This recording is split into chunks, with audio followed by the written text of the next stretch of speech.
O Boletim Focus registrou uma alta nas expectativas do mercado para a inflação. Nesse ano, 2026, 2027 e 2028, foi a quarta semana seguida de aumento na estimativa para a inflação esse ano, a segunda para o próximo. Vamos entender melhor, então, o que isso significa para o Banco Central com o nosso colunista Tony Volpon. Bem-vindo, Tony, mais uma vez. Boa tarde para você. Olá, boa tarde.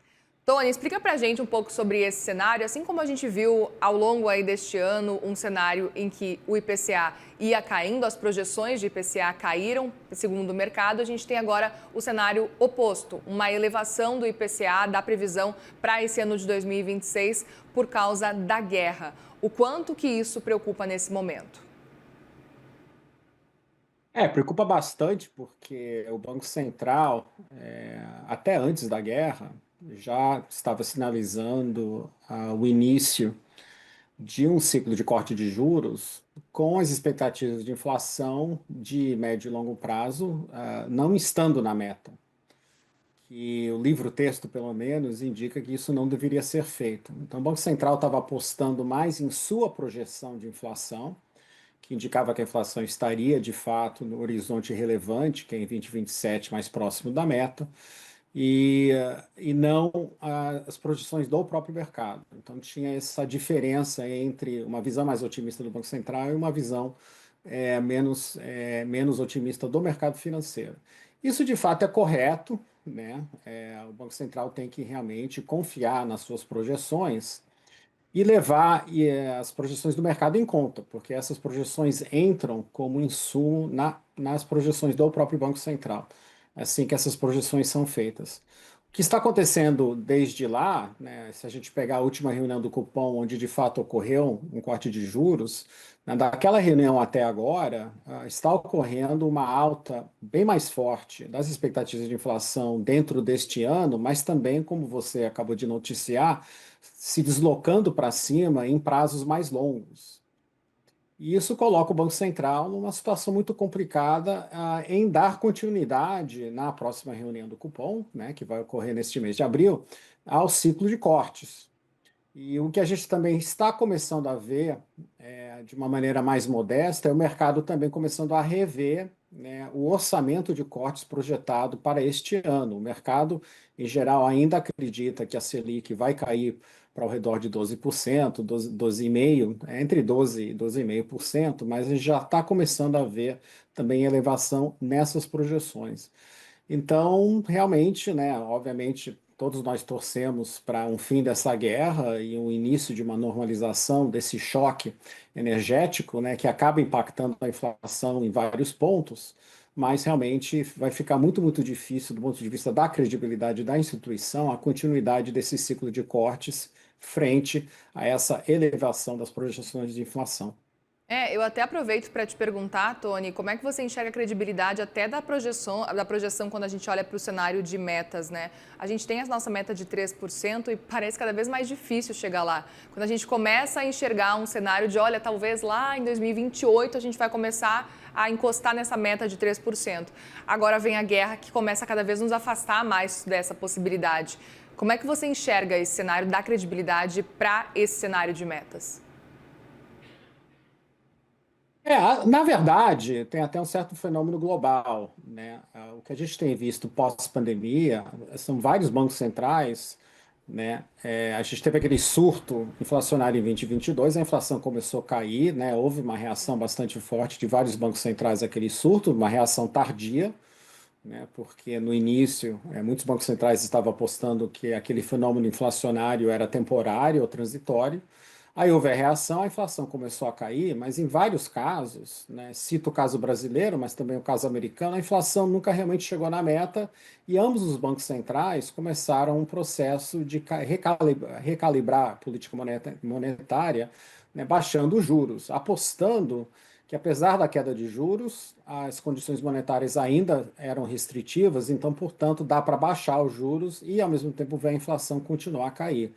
O que tem ocorrido tanto nos Estados Unidos como agora no Brasil, em função certamente desse choque exógeno, né, que é essa alta dos preços da energia, que é um fenômeno global, é que agora esse argumento fica muito delicado, né, para a credibilidade do Banco Central, porque, na verdade, apesar de ser um choque de oferta que talvez não impacte a inflação de médio e longo prazo, o que o mercado está sinalizando no caso brasileiro, mais do que no caso americano, né, é uma elevação das projeções de inflação no médio e no longo prazo. Então, o mercado está dizendo, olha, eu não acho que o Banco Central vai fazer o necessário para cumprir a meta de inflação, até se você olhar para 2027 e 2028.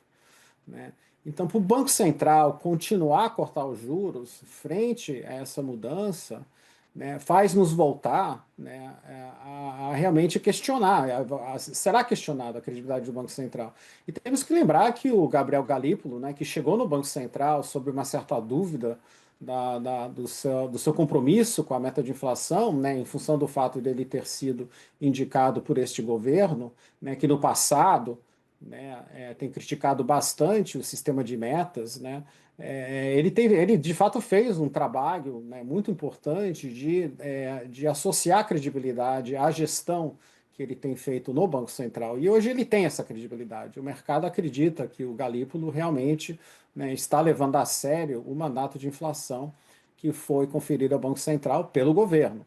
Né? De novo, o Banco Central não decide esse 3%, quem decide é o governo. Se o governo está infeliz com 3%, que mude a meta de inflação, é direito do governo.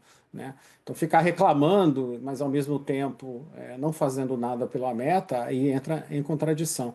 Eu, particularmente, acredito que o Galípolo, corretamente, não vai entregar a credibilidade da instituição neste momento, que foi penosamente ganha, né, durante o início do mandato dele, e continuar a cortar os juros. Eu acho que é muito mais provável, de fato, que a gente veja, sem for que haja uma grande boa notícia, né, nos próximos dias, que é sempre possível, mas improvável, né, é muito mais provável, ao meu ver, que o Banco Central, de fato, pause o corte de juros na reunião de abril. Pois é, e já aproveito para te perguntar um pouco sobre como você enxerga esses próximos passos do Banco Central. A gente deve, então, talvez na reunião de abril, uma pausa para começar a cortar os juros por parte do Banco Central só quando esse cenário de dúvidas, incertezas causadas pela guerra se normalizar? É mais ou menos assim que você enxerga? Porque tem gente ainda apostando, olha, tem espaço para cortar 0,25. Eu acho que seria um erro cortar o 0,25 nesse momento. Eu achava que eles iam cortar na última reunião, apesar do fato que a guerra já tinha começado, em função do guidance que eles tinham dado. E naquele momento, realmente, eu acho que tinha uma esperança que talvez esse infeliz episódio teria sido mais curto, né, dado o comportamento do governo americano e do seu presidente. Infelizmente, estamos entrando no segundo mês dessa guerra. Então já não é mais possível dizer que esse foi um episódio curto, e tem um questionamento, né, dentro do mercado se todo esse episódio não vai colocar uma trava sobre a oferta de energia de médio prazo, né? Porque o que está ocorrendo é destruição de capacidade instalada. Então não é só a guerra acabar, né? É reconstruir essa capacidade que foi destruída. E até isso for feito, isso não é uma coisa que é feito de um dia para o outro, os preços de energia, o preço do petróleo, pode ficar elevado por um determinado tempo. Então, não se trataria mais de um choque temporário, né, que o Banco Central pode simplesmente ignorar, que é o que o livro-texto manda, quando há ancoragem de expectativas. Agora você tem um choque que pode ser mais perene, numa situação onde não há, né, ancoragem de expectativas. Então, portanto, realmente, a única coisa que o Banco Central pode fazer é realmente não fazer nada, deixar a situação se acalmar e aí fazer uma avaliação, depois dessa calma, de qual foi o dano de fato feito à estrutura de preços como um todo e à inflação pelo choque, né? E só a partir daí tomar uma decisão de talvez ou não, né, recomeçar o ciclo de queda de juros. Muito bem, Tony Volpon, obrigada pela conversa mais uma vez por aqui. Assunto não falta para a gente continuar tentando entender esse cenário, hein? Bom trabalho por aí, boa semana. Valeu, até a próxima. Até.